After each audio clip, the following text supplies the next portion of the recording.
Hello, this is John Llodra, one of the founding partners here at New Harbor Financial Group for our weekly market update.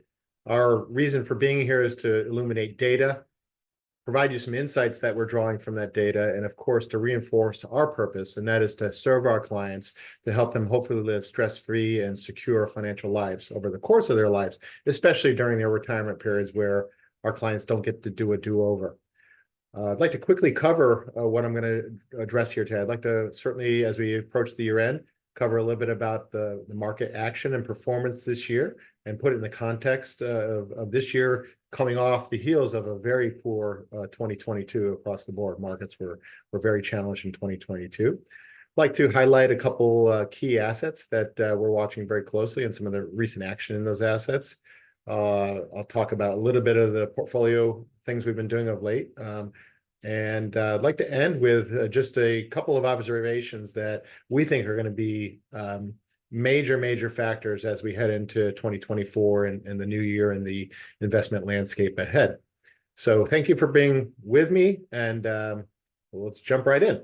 So I'm going to start by sharing a chart of some performance that actually goes back to January 3rd of 2022. And why is that? Well, that's because that's the all-time high in the S&P 500. That high was reached at 4796 on the S&P 500. That was a closing value, highest closing value of the S&P ever on that date. Here we are today. Today, again, is December 28th, 2023. And at this time, the S&P is 3 points shy, 4793. 3 points shy of that all-time high. So we're not quite where we were 2 years ago, not even 2 years ago. You can say it was a long, strange trip. This is drawing from a Grateful Dead reference to nowhere, really, so to speak. Really gone nowhere over the last couple of years. And so as strong as the market has been this year, it really was more or less digging out of a hole from 2022. And this chart, this graph shows the performance of major asset classes over this 2-year period. I'll go do a little bit of an aside here and express a little bit of a pet peeve about our industry's tendency to focus on calendar year returns. Yes, it makes for great mutual fund marketing materials and things like that. But the important thing in our client's life is not any one year. It's actually the tapestry of years over the full course of their life, and especially during their retirement lifetime. So looking at calendar year returns it's helpful. Obviously, we certainly are very mindful and very in tune with what we're doing for clients on a day-to-day basis, never mind calendar year, but it can cause a lot of bad behavior. Frankly, there's studies done out there that show that folks tend, if left to their own devices, they go and chase the asset classes that have done well in the prior year, and run away from the things that haven't done well. And oftentimes that's a recipe to always be chasing your tail. In fact, I'll show you in a moment here, some of the strongest things this year were some of the weakest things last year. So really important to look at a broader time frame. So that's what this chart does. This, again, it goes back to January 3rd, 2022.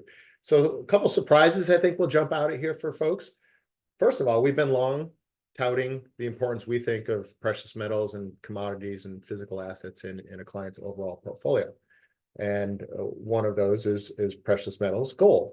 And you can see actually of these assets, these broad assets, gold has been the best performer over the last couple of years, 14.41% in the ETF GLD, which holds gold bullion.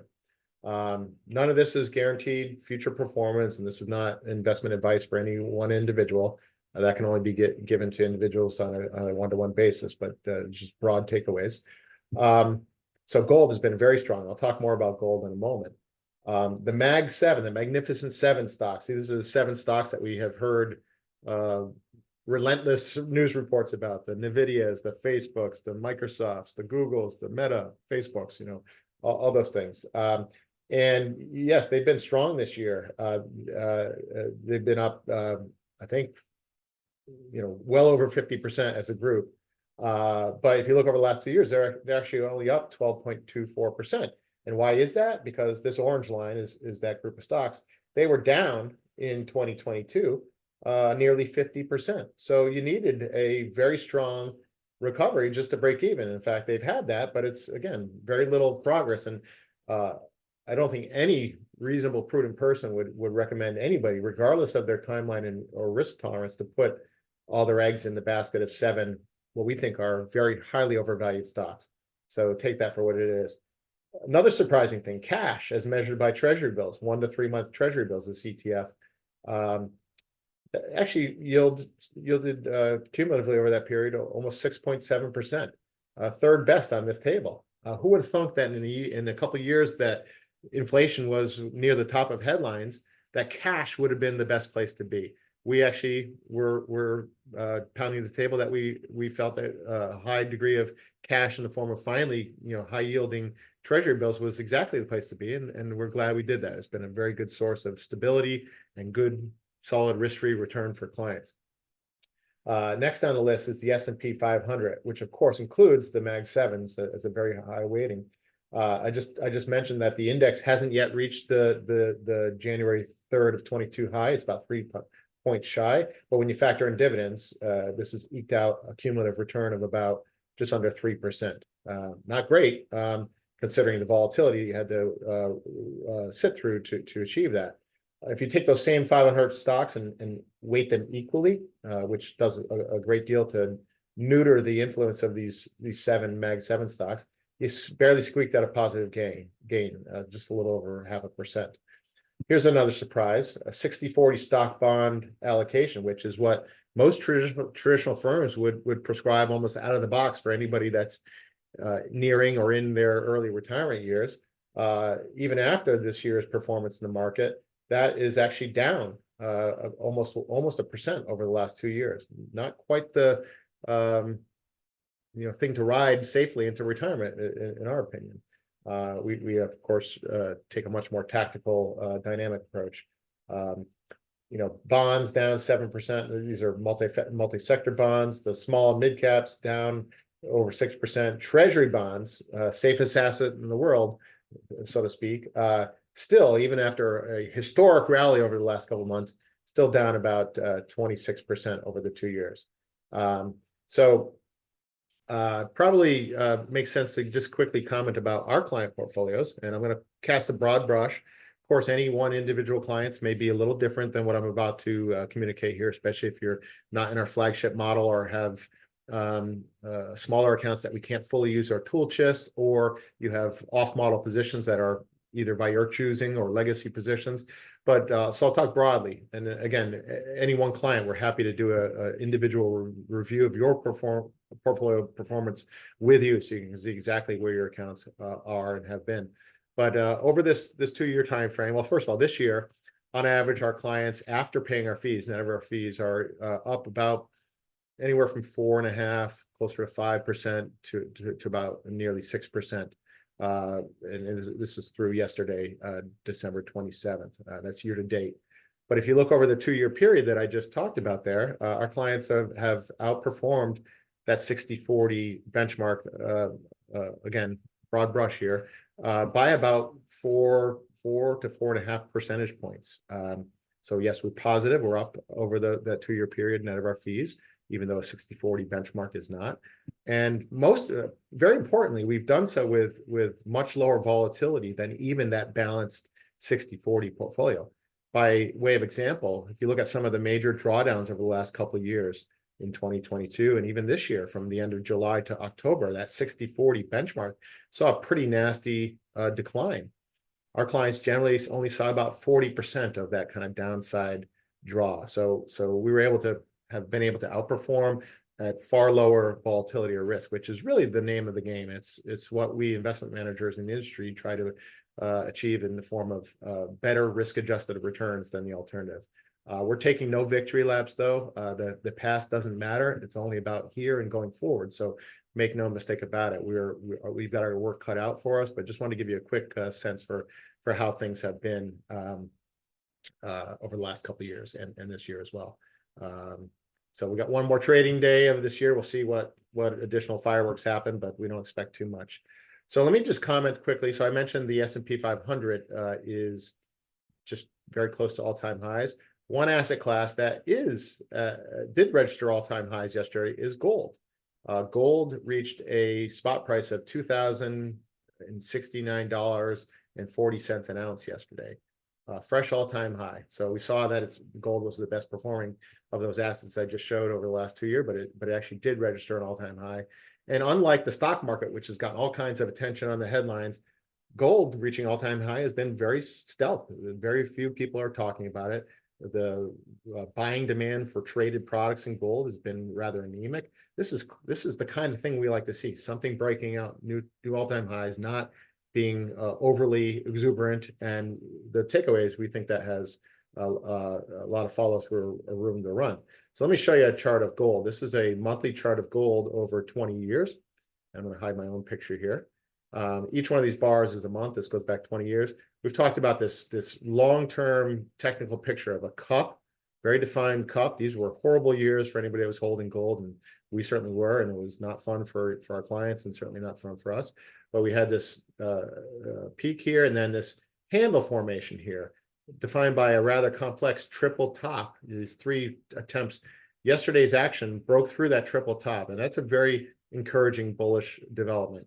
No guarantees, of course, and it would not be at all out of character to see a pullback here in the short term, but we think this bodes well for the year ahead, and we'll be watching it very closely. We haven't done a lot of trades. What we have been doing is doing some optimizing tax loss selling for clients that have capital gains realized. We're doing our best to flatten out those gains by selectively harvesting losses, and we're not really doing a whole lot of trading other than that. We don't think there's a lot to be done, frankly. We're in a position that we think is very appropriate for where we are. We do think there's many of our indicators are suggesting short-term bullishness, but we are very overbought on the short-term basis, and that simply means things have gotten really ahead of themselves, we think, and would not be at all surprised to see in the coming days or weeks a pretty sharp pullback. Nothing to be alarmed about. We think it'd be very natural. We sold some call options in the last couple of weeks to hopefully bring in some premium to protect some of that pullback if it does happen. But we're pretty content. But we're watching things very closely, and make no mistake about it, the bigger picture fundamental backdrop is very, very challenging. And we think there's tremendous risk in markets from a long-term standpoint, and that's why we're advocating such a defensive posture. We're still way underweight equities. We're overweight short-term treasuries, and we think it's exactly the right place to be. So going into the year ahead, there's many things we could talk about, but probably none more important in our view is the absolute standoff between the market and the Federal Reserve on the likely path of interest rates going forward. In the recent Fed meeting, Jerome Powell, the chair of the Fed, communicated the Fed committee's expectation or view that the year ahead that may likely see them dropping rates, for the first time in quite a while, since they started raising rates a couple years ago. And they communicated maybe something on the order of 3 rate cuts of about a total cumulative of about 75 basis points or 0.75%. Well, the market has taken that message and has absolutely gone exuberant with it and has priced in a much more aggressive rate drop campaign. And I want to share a table here to show you what I'm talking about here. So this is what's called the CME Fed Watch tool. This is basically the market's implied probability of Fed rate policy. A couple things. First of all, right now the current rate is a benchmark range between 5.25 and 5.5%. That's what you see here. Okay. Here are the meeting dates in 2024, the Fed meeting dates. You see January, March, May, June, July, September, November, and December. And I'm going to jump you down here because this gets to the point. Basically, as quickly as next month's meeting, 33 days from today, the market's already pricing in that the Fed will drop a 16.5% probability that the Fed will drop rates at that meeting. Not a huge probability, but nonetheless a probability. That's a dramatic shift from even just say a month ago. By the May meeting, the market is pricing in 100% certainty that the Fed will have dropped rates at least one quarter point of a percentage. And so the Fed is, the market is definitely taking what the Fed has signaled and said, you know what? Absolutely, you're dropping rates. We're given 100% probability. But perhaps even more shocking is this: if you jump to the December meeting, by next year, the December meeting, if you sum up these probabilities here, they equal over 80%. And what that's saying is with over 80% probability, in fact, we can even add in this one. This is another 50. So we're talking about over 90% probability. And again, if you sum up all these here, these probabilities, over 90% probability, the market is assuming the rate is going to be below the 4.5% rate that the Fed itself has communicated. So this is turning out to be an epic standoff. Rarely in the history of modern financial markets, I would contend, have you seen such a standoff between the market and the Fed. And we think it portends a very, very challenging, tricky, maybe even disastrous, if I could use such a flowery word, situation for the markets in the year ahead. We'll watch it very closely, of course. And I do want to share a chart that I put together. I'm going to do so by way of our newly launched Twitter page. So first thing I want to do is invite folks to follow us on Twitter. We certainly don't want to drown you with all kinds of superfluous information. Your life and your time is valuable. The last thing we want you to do is be getting drowned by us with information. But our Twitter page is going to be the place where we post very concise charts, but also draw in and highlight the perspectives of others. One of the very important things that we need to do, and this is our pledge to you, that we don't get stuck in our own echo chamber, is we spend a lot of time reading and digesting the perspectives of others. So here on Twitter is where you'll see us repost and share perspectives that we think are valuable, and maybe even sometimes, often I hope, counterpoints that help and challenge our views. But this is the chart that I put together, and you may have seen it already, that shows the market is cheerleading this idea that the Fed will lower rates, when in fact history says that may in fact be one of the last things we should be cheering for if one is concerned about the stock market dropping. And that's exactly what this shows. The last two bubble peaks, the tech bubble here in the early 2000s and the housing bubble peak, both were defined by aggressive rate increases. And these are each one of these red dots is a date in which the Fed increased short-term rates, and the green dots are a date in which the Fed dropped rates. And you can see both in the tech bubble and the housing bubble, they both were preceded by aggressive raising campaigns. But in the face of decline, the Fed aggressively eased, and it had no real influence in stopping the sell-off. In this case, it was over 50% drop in the S&P 500. In this case, over 60%. So, and I do call out a recent research piece that John Hussman, who we very much admire for his data-rich research, he did a really in-depth study of Fed pivots over history. And the common thread is when the Fed pivots from very high valuation levels like we have right now, almost without fail, it means very bad market results and very bad economic situation. And that's probably in fact because these pivots aren't pivots of strength, but they're pivots of weakness, the Fed trying to desperately respond to a market or economy spiraling out of control. So this is, we think, probably the single most important factor. And it goes, it should be said that much of the rally over the last couple of months have been on this premise of these Fed interest rate drops. And if the Fed disappoints and doesn't drop at all, or not nearly as much as the market, we think that could be very disappointing to the assets that have rallied, including things like precious metals, frankly. So we're very watching that very closely. While I'm here, I might as well give you a little quick tour of some of the stuff we've posted on Twitter. This is a piece that we've critiqued. Dave Ramsey, you might be familiar, a very popular personal finance guru, came out with what I think is one of the worst comments and suggestions in personal finance history about telling folks, hey, just take 8% withdrawal rate forever and don't ever worry, you'll never run out of money. I post an analysis we did here that shows how that could actually be quite disastrous. I invite you to follow this. Our Twitter feed is @NewHarborFin. I keep saying Twitter. I know it's X, but I still like to say Twitter. But just go on X or Twitter and type in New Harbor Financial Group. Look for our logo and give us a follow. It's brand new. We just launched it. We've only got a small handful of followers, but we certainly invite you to follow us if you would find that helpful. It is holiday week here. I hope you had wonderful Christmas, Hanukkah, whatever you might celebrate. Whatever it is, I hope it was spent with people that you love and care about, and you've been able to relax and enjoy some time. We're just approaching New Year's, and we here at New Harbor Financial Group wish nothing but the best for you, our clients, in the year ahead. We'll be working hard on your behalf. We're humbled by the the trust and confidence that you place in us. We don't take it for granted.